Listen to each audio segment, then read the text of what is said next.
오늘이 교회 창립 91주년 기념 예배입니다.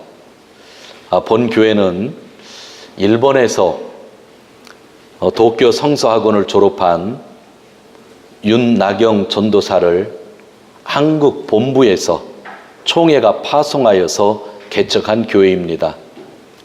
이분에 대한 자료를 지난번에 총회 때 그 도서관에 가서 전부 찾아보았는데 활천이라고 하는 잡지에 글이 쓰여져 있었습니다. 1927년 잡지에 나와 있는 거예요. 그리고 그동안 발견하지 못한 것을 발견했는데 6월 25일 날 일본에서 개척 예배가 드려졌는데 그분이 도쿄 성서학원을 나오고 한국에 가서 또 이제 결혼을 하는데 경성 성서학원에서 6월 20일 날 결혼을 하고 바로 일본에 오게 되더라고요. 근데 신부가 간토, 옛날 만주 쪽이죠. 간토 영종교회 박노희 자매와 경성 성서학원에서 결혼했다라고 하는 게 또 기사가 있더라고요. 그분이 이곳에서 개척 사역을 하고 토요하시 성결교회랑 오사카 성결교회를 개척을 합니다. 그 뒤에 박현명 목사님이라는 분이 1929년에 오셔서 만 5년 동안 저희 교회를 섬기고 할천 자료를 보면 열 몇 번을 이사를 했다고 그래요. 그런데 나중에 웨슬레 교회당을 구입하고 헌당식까지 한 다음에 한국으로 가시게 되죠. 이 박현명 목사님이라는 분은 해방 후에 한국에서 초대 성결교회 총회장을 하셨고요. 6.25 전쟁이 일어난 다음에 북한에 납북되어서 생사를 아마 확인할 수가 없는데 아마 돌아가셨을 가능성이 많이 있습니다. 그 뒤에 천세봉 목사님이란 분이 오셨는데 4개월 만에 한국으로 가게 되는데 이유는 한국의 순종이라고 하는 마지막 왕이 돌아가셨을 때에 그 장례 때에 6월 10일 날 그가 일본 순사들의 감시 속에서 60만 세 운동을 했던 사람이에요. 경성 성서학원 다니면서 아주 유명한 사건인데 그랬던 분이라 감옥에도 갇혔는데 그분이 저희 교회로 오셨기 때문에 일본에서 정부에서 늘 감시를 했죠.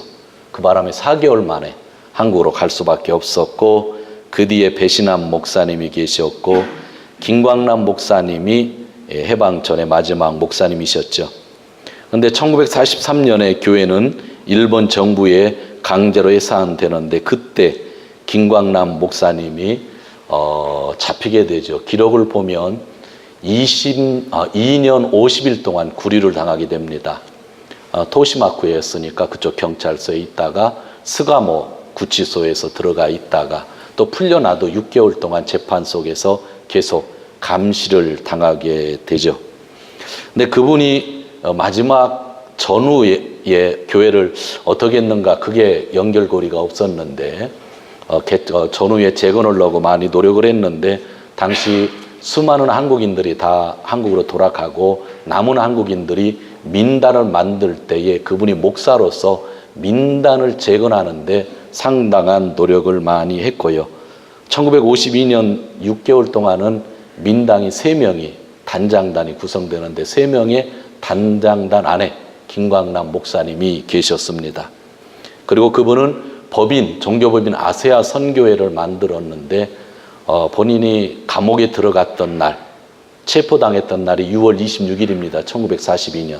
그런데 20년 후에 20년이 지나서 아세아 선교회를 등록한 날이 6월 26일이었다고 한다면 바로 저희 선교회 역사와 함께 아세아 선교회를 만들었는데 지금 아세아 선교회는 그 가족이 지금 관리를 하고 있습니다. 한국 학교가 1953년에 동경에서 만들어지는데 사실은 1953년에 민단에서 한국 국회로 6명을 보내요. 업서보러. 일본에서 한국인들이 교육을 받지 못하는데 일본 소학교를 들어가려고 해도 잘 받아주지 않으니까 한국학교를 만들고 54년에 한국학교 초대 이세장이 원래 민단 단장일 정도로 민단이 중심으로 만들죠. 그런데 그 전에 53년에 6명이 국회에 파송되어서 업소 자격으로 이야기하는데 그때 국회에서 국회의원들에게 연설한 사람이 김광남 목사님이십니다. 그 당시 의장이었었다고 하죠. 그분들의 가족이 지금 어떻게 되었는지 잘 알지를 못하겠는데, 해방 전에는 저희 교회 목사님이셨는데 해방 후에 법인으로 선교회를 만들면서 교회를 하면서 민단 일을 좀 더 구체적으로 이렇게 접근했었습니다. 그 뒤에 교회가 재건되어질 때에 천세봉 목사라고 하는, 나중에 천세광으로 이름을 바꾸는데, 그분의 동생이었던 천무봉 장로님과 최이백 목사님이 1970년 초에 재건을 하게 되고, 그 이후에 오 목사님이었죠. 제가 이름이 잘 기억은 안 되는데, 오 목사님, 그 다음에 김 목사님, 그 다음에 조 목사님, 그리고 제가 지금 이 교회에서 사역을 하고 있습니다. 수십 년 동안 연결고리가 없었던 적도 있고, 재건이 늦은 적도 있고, 일본 정부에 의해서 교회가 해산되는 아픔도 있었지만, 91년 동안 한국에 있는 기독교 대한선교회가 개척한 교회로서 지금까지 저희 교회가 그 역사를 가지고 있습니다. 1927년 당시 일본에 병합되는 아픔을 가지고 있었던 한국 사람들이 한국을 떠나 근로자로서 일본에 많이 오게 되고, 그 다음에 유학생들이 많이 오게 됐는데, 그들을 또한 위로하기 위한, 또 이 복음을 전하기 위한 한국 교회로서 시작한 교회가 저희 교회였습니다. 당시에는 이 도쿄 안에 한국인 교회가 10교회도 되지 않은 그런 상태 속에서 일본 정부의 감시를 받으면서 교회에서 신앙생활을 하게 됐고, 얼마 전에 제가 일본 정부의 20년대 후반이나 30년대 초반에 한국인 민족주의 단체의 일람표를 봤는데, 그 단체 일람표 안에 저희 교회 이름이 있었고, 그 당시에는 저희 교회가 한 2개 정도의 이름이 있더라고요. 개척한 교회까지 도쿄 안에 2개가 있었고, 또한 토요아시에 하나가 있었고, 또 하나 오사카에 그런 단체, 일본 정부 감시받는 단체의 교회로서 저희 교회가 존재하고 있었습니다. 태평양 전쟁을 전후해서 일본 정부에 의해서 저희 한국에서 세워진 기독교 대한선교회였던 일본에 있었던 한국인 교회가 일본 선교회, 히질이죠. 세이라고 하는 선교회에 합류하고 선교회가 단체로 일본 기독교단에 들어가게 됩니다. 그러나 1943년에 재림에 대한 교리 때문에 일본 기독교단 안에 있었던 저희들의 그룹이었지만, 결국은 재림 문제 때문에 김광남 목사님이 체포당하고, 그 다음에 토야시나 또 오사카에 있는 목사님도 체포당하면서 결국 교회가 해산당하게 되는데, 한국에 있는 성결교회보다 일본에 있었던 저희 교회가 8개월 20일 정도 앞서서 먼저 해산을 당하게 됩니다. 그것이 저희 교회의 역사입니다. 처음 시작은 근로자들, 유학생들을 위해서 시작됐고, 또 시대가 변하면서 얼마 전까지 한 30년 동안은 주재원들이 참 많이 있었던 교회이고, 또 그 안에서도 일본인들을 전도해서 일본인들도 많이 모이는 교회가 되었고, 지금은 일본에 정착한 일본인들, 일본에 정착한 한국인들이 중심이 되어서 저희 교회를 섬기고 있습니다. 긴 역사를 자랑한다고 하면 그것보다 미련한 짓은 없을 것입니다. 그러나 역사를 정리하여 가지고 있지 않으면 우리는 좀 더 나은 활동을 할 수가 없는 겁니다. 성경은 신앙에 대한 책이지만 출애굽기, 민수기, 신명기를 보면 신앙의 역사가 기록되어 있습니다. 그래서 성경을 보면 사무엘 상하, 열왕기 상하는 이스라엘의 역사가 그 안에 그대로 기록되어져 있습니다. 하나님은 역사를 통해서 우리에게 배우기를 원하신다고 하는 것은 성경이 증거하고 있고, 우리도 우리 역사를 재건하는 것은 그 역사 속에서 하나님이 하신 일들을 배우기 위해서 저희가 그 역사를 가지고 있다고 하는 겁니다. 91년인데 100년이 되기 전까지 저는 좀 공부를 하면서 또 여러분의 협력을 얻으면서 100년 역사를 정리하고 싶은 생각이 있습니다. 그리고 효율적인 일본 선교를 위해서 법인 취득이 필요하고 또 예배당 이전도 필요하다고 하는 것, 그동안 제가 여러분들에게 설명하고 있습니다. 언제 주님이 오시고 언제 이 교회가 역사 속에서 사라질지 모르지만, 우리가 살고 있는 이 시대에 성령께서 함께 하신 흔적들을 우리는 남기고 싶습니다. 계속 관심을 가지고 또 그렇게 기도해 주셨으면 하는 생각이 간절합니다. 역사가 세워지면 뭐가 중요하냐면 그 누구도 역사 가운데 한 사람으로만 나타난다고 하는 겁니다.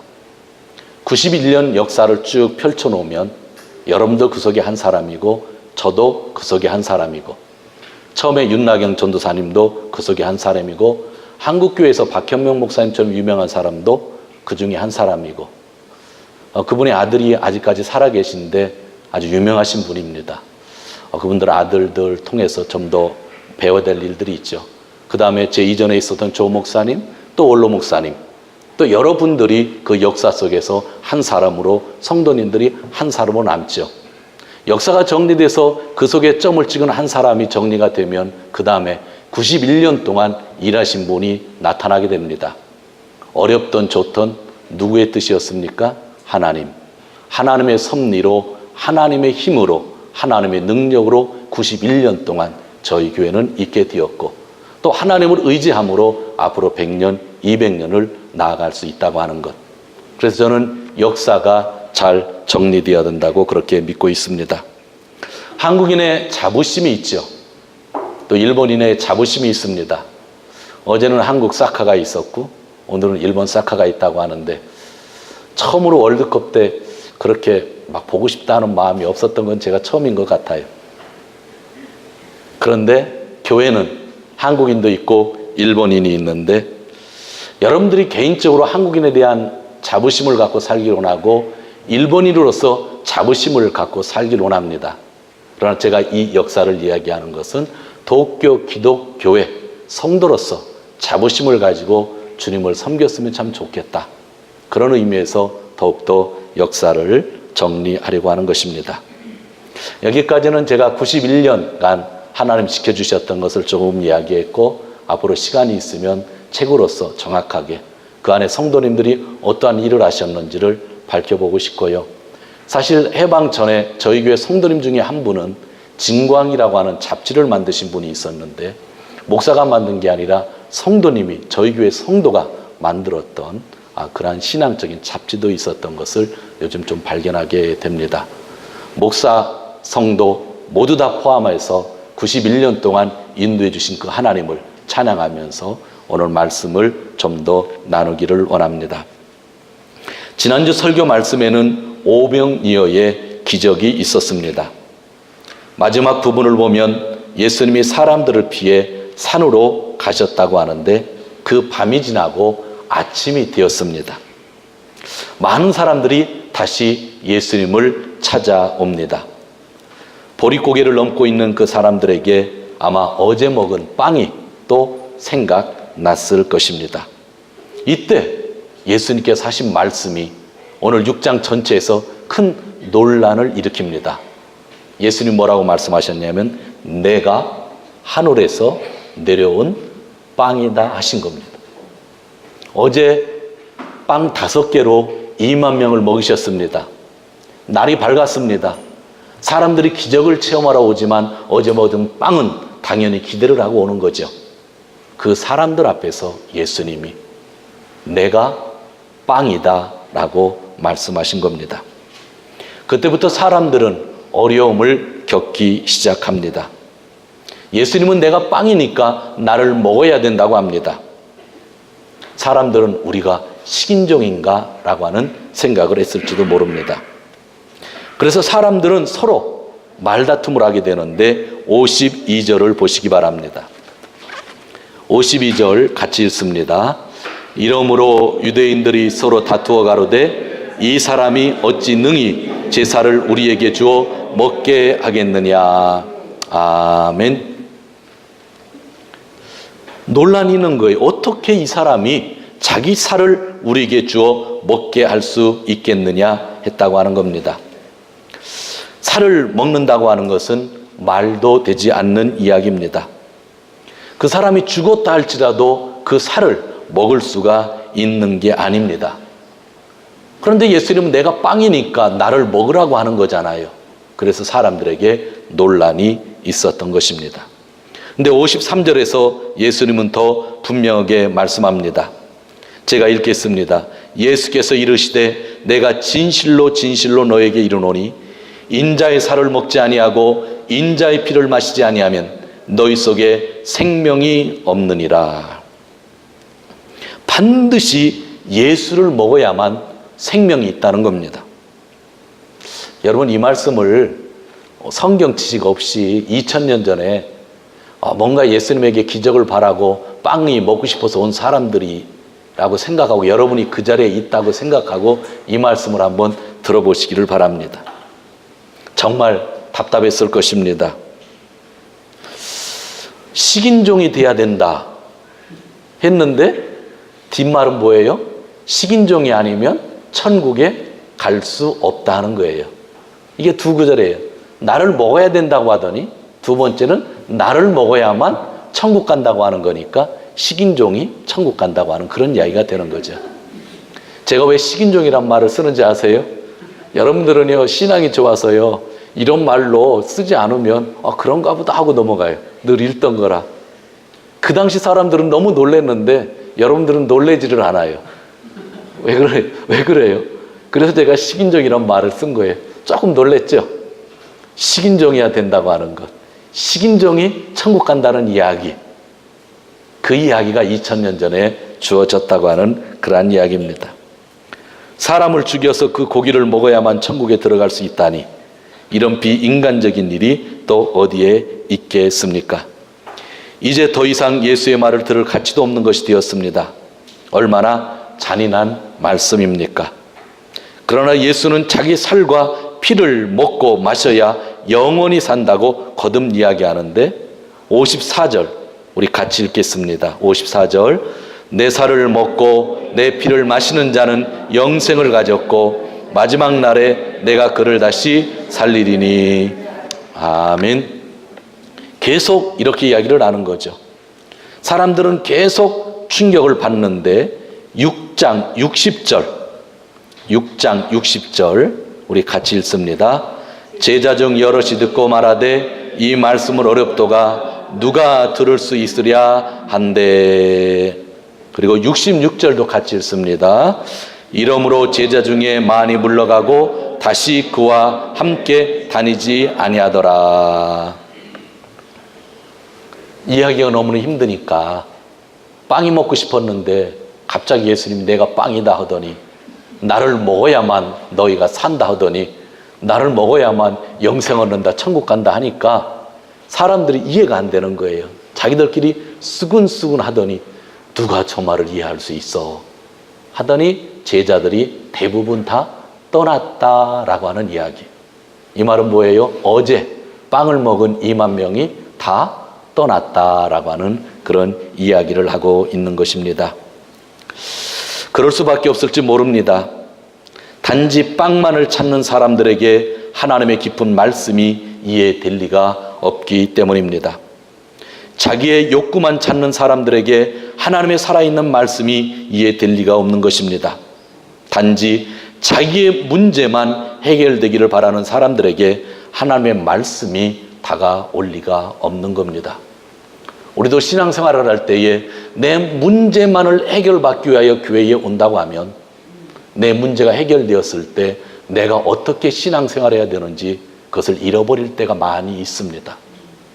문제를 가지고 나왔다는 것이 잘못된 것이 아니라 예수님이 지난주에도 분명히 문제 있었고 먹을 것이 없는 사람에게 빵을 주었던 것은 너무나 좋은 일인데 계속 빵만을 추구한다고 하면 예수님이 깊은 말씀을 하셨는데도 불구하고 그 말씀을 이해하지 못하는 상황이 있게 되고 빵의 은혜를 경험했던 사람이 빵 때문에 실족해서 예수님을 떠날 수 있다고 하는 그러한 이야기입니다.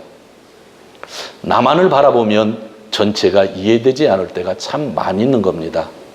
내 문제에만 집중을 하면 다른 사람들의 문제가 귀에 눈에 들어오지 않을 때가 너무나 많이 있다고 하는 겁니다.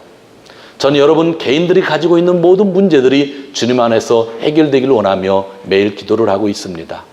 그러나 내 개인의 문제가 해결되는 그런 은혜 속에 있으면서도 중요한 메시지를 잃지 말아야 된다고 하는 것이 오늘 성경에서 우리에게 주시는 말씀입니다. 요즘 세상을 생각해 보면 개인적인 것이 좀 강조되는 세상인 것 같아요. 이 부분에 대해서 저는 불만이 없어요. 왜 그러냐면 시대는 변하는 거니까. 예전에는 가족 중심, 단체 중심이었던 것이 지금은 개인적인 중심이죠. 회사에서도 예전에는 상사가 퇴근하지 않으면 절대로 나가지 않았는데 지금은 땡 하면 그냥 바로 다 퇴근하는 그런 시대잖아요. 이해가 안 될지 모르지만 그것이 지금 시대이니까 또 우리가 이해하고 넘어가야 될 것 같습니다. 예전에 집을 가면 문패가 있죠. 그 문패에는 누구 이름만 쓰여 있었어요? 아버지 이름. 그런데 또 할아버지가 살아계시면요, 아버지 이름도 못 걸어요. 누구 이름이 걸어져 있어요? 할아버지. 근데 요즘에 문패에 누가 쓰여져 있어요? 부부가 쓰여져 있고요. 그 밑에 자녀들의 이름까지도 쓰여 있는 집들이 의외로 있더라고요. 일본은 좀 편한 것 같아요. 성만 붙여버리면 되니까. 그죠? 성만 붙여보면 되니까. 그런데 한국은 성이 다 틀리니까 그렇게 부부로 붙이는 것 같습니다. 로미오와 줄리엣. 죄송하지만 제가 그 책을 읽어본 적이 없습니다. 그런데 읽어보지도 않았는데 왜 그 내용을 조금 아는지 잘 모르겠어요. 너무나 유명해서 그런 것 같아요. 그런데 로미오와 줄리엣의 사랑은 개인적으로 이해가 되지만 가족끼리는 이해가 될 수 없습니다. 로미오와 줄리엣은 가족의 일부이기 때문이죠. 가족의 대표가 싸움을 시작하면 그 가문에 속한 모든 사람들이 싸워야 하는 시대였습니다. 가족 중심 사회, 개인적인 사회를 제가 설명하려고 하는 것이나 한 사람을 제가 소개하려고 하기 때문입니다. 아담입니다. 아담. 싫던 좋던 아담은 우리 인간의 뭐예요? 대표, 첫 사람이라고 하는 것입니다. 하나님은 아담에게 많이 축복을 해주셨습니다. 또 순종하면 진짜 내가 이 에덴 동산에서 계속 살게 될 거라고 하는 약속을 주셨습니다. 그러나 아담이 순종하지 않았습니다.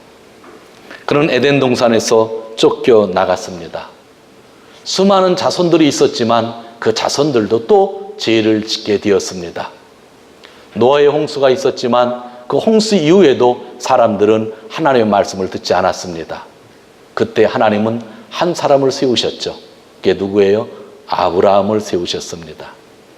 그리고 아브라함의 자손 중에서 모세라는 사람을 선택하고 그 당시에 살던 모든 백성들을 하나님이 불러 모으시고 시내산에서 계약을 맺으셨습니다.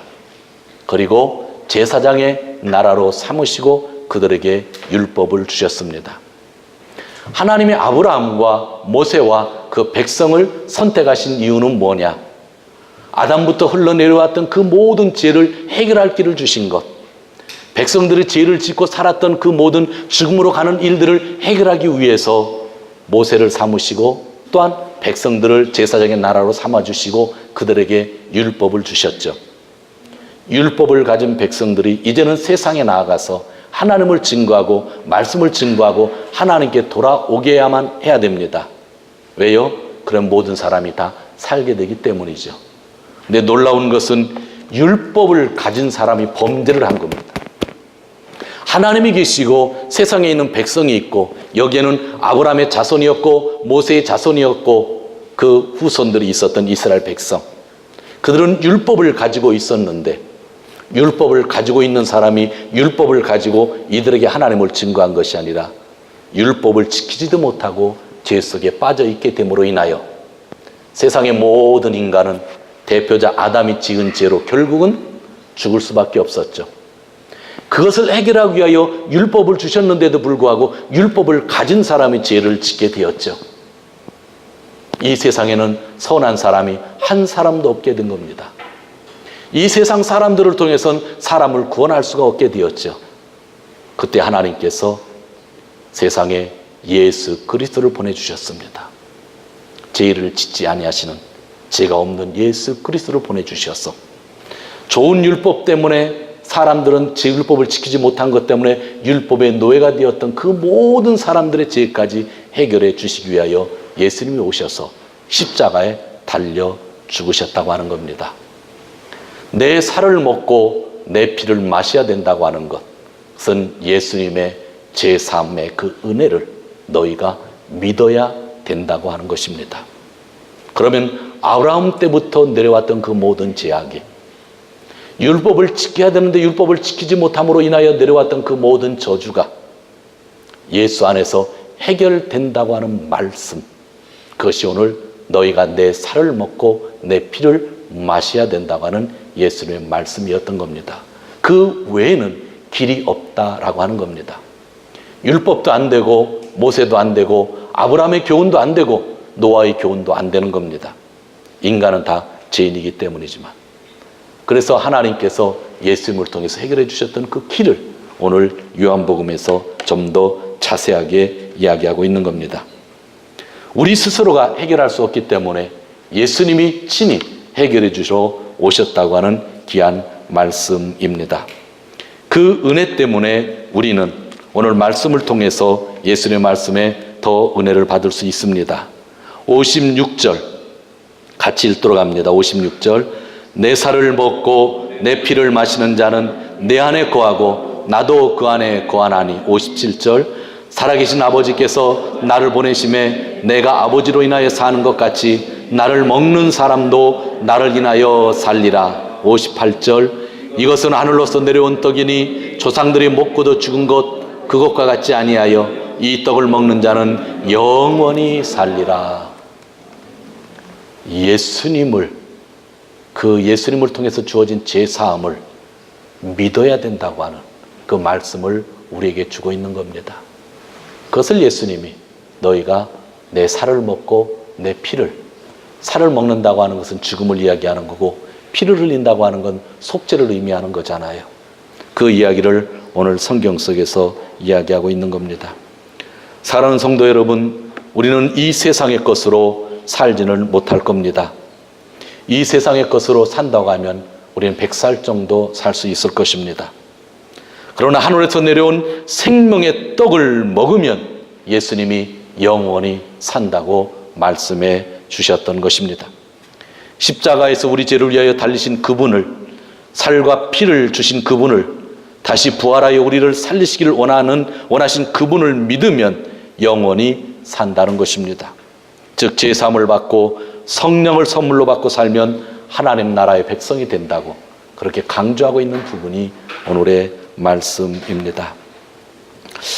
몇 년 전에 한국에서 오는 비행기를 탔는데 전 비행기를 아주 무서워합니다. 진짜 비행기 타길 싫어해요. 차는 뭐 100km를 달리던 뭐 150km를 달리던 참을 만한데 비행기를 타면 탈 때부터 긴장을 합니다. 왜냐하면 그 기류 때문에 이게 푹푹 떨어질 때 있죠. 난 그게 그렇게 무서워요. 너무 무서워요. 세상에서 그것보다 무서운 게 없어요. 예전에 용인 자연농원에 가면 바이킹 있잖아요. 지금 에버랜드라고 하나요? 뭐 잘 모르겠는데 뺑뺑 도는 청룡열차는 타요. 그건 눈만 감으면 괜찮아요. 그런데 이 바이킹은요, 눈 감아도 안 돼요. 올라갔다 떨어지니까. 전 바이킹 한번 탔다가 죽는 줄 알았어요. 그래서 제가 제일 무서워하는 게 바이킹입니다. 호랑이가 아니라. 그런데 비행기에서 기류에 흔들리면 폭폭 떨어지잖아요. 너무 무서워요. 그래서 비행기 탈 때마다 긴장을 해요. 그런데 비행기를 타고 한국에 오는데 턱턱 떨어져요. 아주 죽겠는 거예요. 그런데 오른쪽에 일본인 아주머니가 앉으셨어요. 비행기가 좀 많이 흔들렸는데 물컵이 쏟아질 정도였으니까 그날은 좀 많이 흔들렸던 것 같아요. 얼마나 긴장을 하셨는데 전 일단은 막 속으로 막 소리는 안 지르고 있는데 옆에 있는 아주머니는 얼굴이 좀 굳어지는 것 같더라고요. 그런데 눈을 보니까요 글썽글썽 하셔요. 이분도 나처럼 무서워하시는구나 하는 그런 생각을 했어요. 그런데 지금 같으면 그런 말 안 할 텐데 그때 했던 말을 제가 써놓은 게 있거든요. 왜 이렇게 미련한 얘기를 했는데 그분한테 죄송해요. 제가 그분한테 무슨 얘기한 줄 아세요? 농담을 했어요. 어떤 농담을 했냐면 죽는 것 겁내지 마세요. 저도 죽는 건 겁 안 나는데 그 바이킹 같은 게 무서워서 그래요. 근데 겁내지 마세요. 가족들은 보험금 많이 타고 좋을 테니까요. 제가 그렇게 얘기를 했어요. 그러니까 제가 죽으면요, 우리 가족이 보험금 타잖아요. 비행기에서 떨어지면 취소한 비행기에서 보험금 많이 줄 거 아니에요.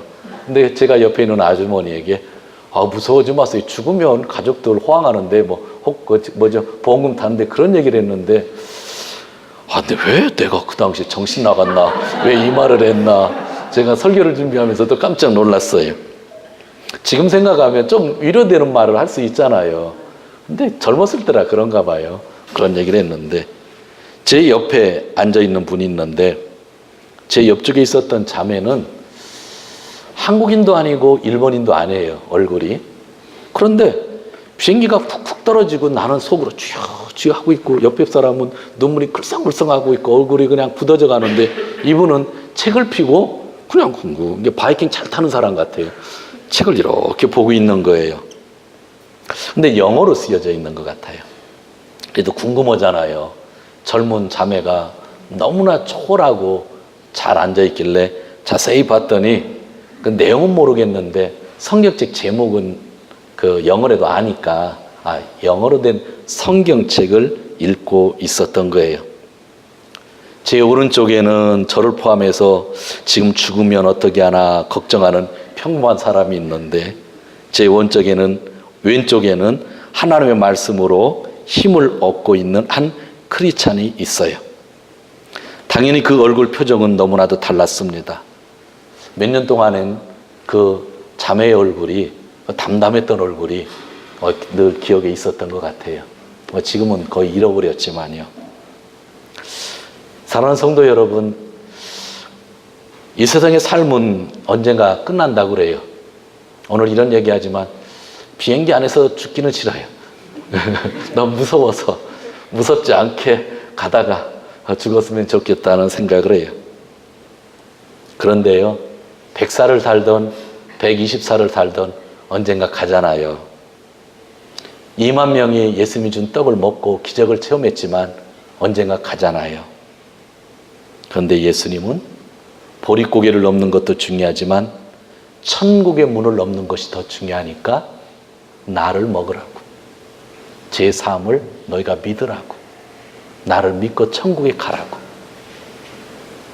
보릿고개를 넘는 것 중요해요. 세상에서. 진짜 중요한 건 뭐예요? 천국의 문에 들어가는 것이 더 중요하잖아요. 조금 전에 말씀드렸지만 이 이야기를 듣고 난 다음에 어제 2만 명이 되는 사람이 다 어떻게 했다고요? 다 떠났다 그러죠. 떠났을 때 예수님이 제자들에게 재미난 질문을 하셔요. 그것이 67절이에요. 예수께서 제자들에게 이르시되 너희도 가려느냐 그랬어요. 자, 68절 같이 읽습니다. 시몬 베드로가 대답하되 주여 영생의 말씀이 계심에 우리가 네게로 가오리이까. 이야, 예수님 참 기뻐했을 것 같아요. 수많은 사람들이 이제 빵을 안 주니까 또 예수님 먹으라니까 말씀도 이해가 되지 않아가지고 다 떠나고 있는데 예수님이 12 제자에게 야, 너희도 가려고? 그랬더니 베드로가 뭐라고 그래요? 안 떠납니다 했는데 안 떠나는 이유가 있죠. 영생의 말씀이 예수님에게 있는데 저희는 가지 않겠습니다 그랬어요. 오늘 설교 말씀 중에서 여러분이 하나 기억하길 원하는 건 이겁니다. 영생의 말씀이 있기 때문에 내가 떠나지 아니한다라고 하는 거죠. 빵이 어제 먹고 난 다음에 몇 광주리가 남았다고요? 12광주리. 하루 지났기 때문에 아직도 10광주리 이상은 남았을 거예요. 12광주리의 빵이 남았기 때문에 예수님을 떠나지 않겠다고 하는 것이 아니라, 기적이 있기 때문에 예수님을 떠나지 않겠다고 하는 것이 아니라, 우리들 안에 좋은 친교가 있어서 떠나지 않겠다고 하는 것이 아니라, 생명을 주시는 말씀이 여기에 있으니 나는 떠나지 않겠다고 했다고 하는 그 말씀. 그럼 오늘 우리 교회가 이렇게 모여 있을 때 우리가 가장 중요시해야 되는 것이 무엇인지를 다시 말씀해 주고 있는 겁니다. 성도 여러분, 왜 여러분은 이 교회를 떠나지 않습니까? 가끔 떠나고 싶어도 왜 떠날 수 없습니까? 저는 여러분에게 답을 구하지는 않습니다. 그러나 여러분 스스로는 답을 할 수 있을 겁니다. 저에게 그런 질문이 있다면 저는 분명한 이유가 있습니다. 이곳에 주님을 사랑하는 사람들이 있고 주님의 생명의 말씀이 있기 때문에 저는 떠날 수가 없는 겁니다. 생명의 말씀이 선포되고 그 말씀에 의해 사람들이 영생을 얻고 있으며 성령이 임재하고 계시기 때문입니다. 이 교회가 분위기가 좋아서 여기에 많은 사람들이 있어서가 아닙니다. 이 교회에 주님의 살아있는 생명의 말씀이 있기 때문에 저는 이 교회에서 계속 봉사를 할 것입니다. 여러분, 세상의 일에 몰두하는 것이 나쁜 것은 아닙니다. 세상에서 살고 있기 때문이죠. 그래서 성경은 세상에서 몰두하는 그런 일에 대해서 뭐라고 하지 않고 세상 안에서 거룩한 삶을 살으라고 우리에게 말씀하고 있습니다. 그런데 하나님 나라는 돈으로 준비되는 것이 아닙니다. 그 나라는 행위로 준비되는 것이 아닙니다. 생명의 말씀 되시는 예수 그리스도를 믿음으로 그 나라가 준비된다고 하는 것이 오늘 성경에 있는 말씀입니다. 성도 여러분, 영생을 주는 생명의 말씀이 지금 여러분 안에 있음을 믿으시기를 주님의 이름으로 축원드립니다.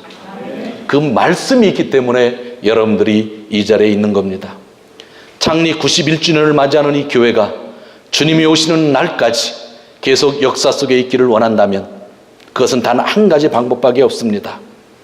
생명의 말씀이 이 공동체에 계속 있어야 되는 것입니다. 그것이 바로 교회라고 하는 것이죠. 마지막으로 한 가지 이야기를 하면서 말씀을 정리하려고 합니다.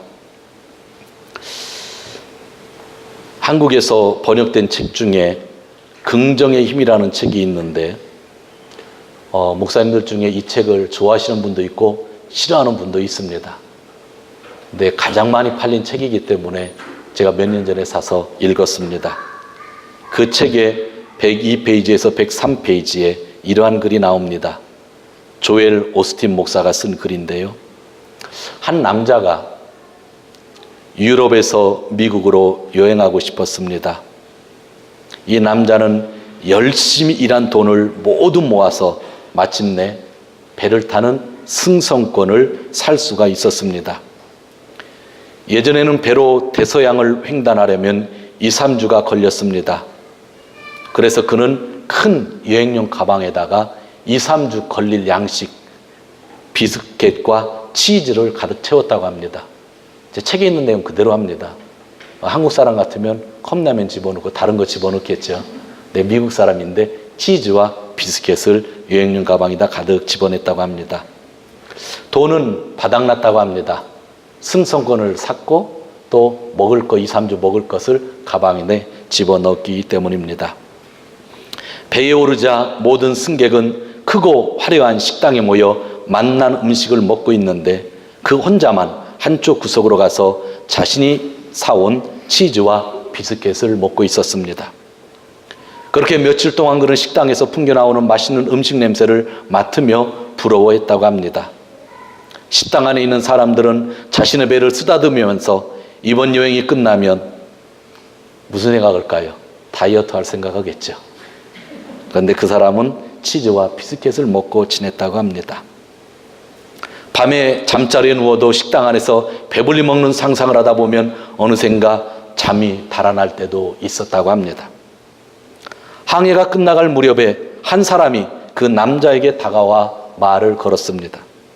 선생님, 식사 시간마다 저쪽에서 치즈와 비스켓을 드시는데 그 이유가 무엇입니까?